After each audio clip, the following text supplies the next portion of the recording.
Shenzhengo qizg'in alqi sadosi ichida islom dini sohasidagi 90 necha vatanparvar diniy zot bilan birma-bir qo'l ilishib ko'rishib, hol-ahvol so'rashdi.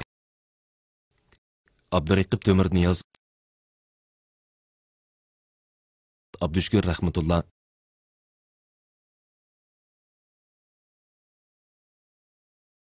Davkish Tuzbay, Go'chinfa, Ablumat Ahmad To'xti, Obul Qasim Yusuf, Ahmad Matniyaz, Obul Hasan Tursun Niyaz qatorliqlar so'z qildi. Ko'pchilik birdek munolarni bildirdi. Biz jazman izil an'anani joriy qildirib, partiya va hukumatning atrofiga zich uyushib, dinni sotsializm jamiyatiga uyg'unlashtirish yo'lida qat'iy tavranmay menib, vatanning birligi, millatlar ittifoqligiga texmi zo'r to'kbilarni qo'shimiz. Shenzhengo ko'pchilikning so'zini astoydil anglagandan keyin mundaq dedi. Xinjiangda dinga e'tiqod qildiganlar ko'p, diniy faoliyat zo'rini ko'p. Din xizmatini ko'ngil qo'yib yaxshi ishlash intayin muhim.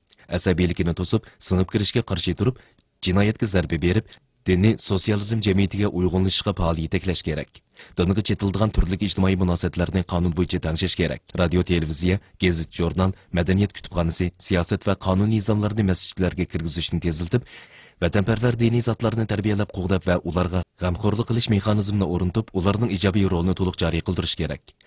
Shenzhengo avtonom rayonimizdagi barliq vatanparvar diniy zotlarning boshlovchi Xi Jinpingning g'amxo'rligi, ta'lim tarbiyasini aslicha saqlab, ijtimoiy muqimlik va abadiy amallik bosh nishonini zich ko'rdab, dinni sotsializm jamiyatiga uyg'unlashtirishga turtki bo'lishdagi yaxshi boshlamchilardan, to'kpikorlardan bo'lishini, davlatning oliy manfaati va Junxo millatining umumiy manfaatiga bo'ysunishini va uning uchun mulozimat qilishini, islom dinida tashabbus qildigan vatanparvarlik, tinchlik, ittifoqlik, o'tir yo'l tutish, kang qo'rsoq bo'lish, savobli ish qilish qatorliq diniy aqidalarni tafsir qilish jarayoniga singdirib, e'tiqodchi amaliy inoqlikni qadrlash, zo'ravonlikqa qarshi turish bo'yicha tarbiyalab va yetaklab, davlatning bexatarligi, vatanning birligi, millatlar ittifoqligi, ijtimoiy inoqlikni qat'iy bo'shashmay qo'g'dishini, diniy asabiy ideyaning singib kirishini mardoniylik bilan cheklab, tafsir qilishni mardoniylik bilan qiliplashtirib, uch ayrilolmaslik ideyasini mustahkam turg'izib, millatlar ittifoqlashib, bir aylik kishilardek bo'lish faoliyatiga aktiv qatnashib, millatlarning aloqasi, aralashishi, almashtirishini ilgari surib, onlarning donisidek zich uyushishini umid qildi.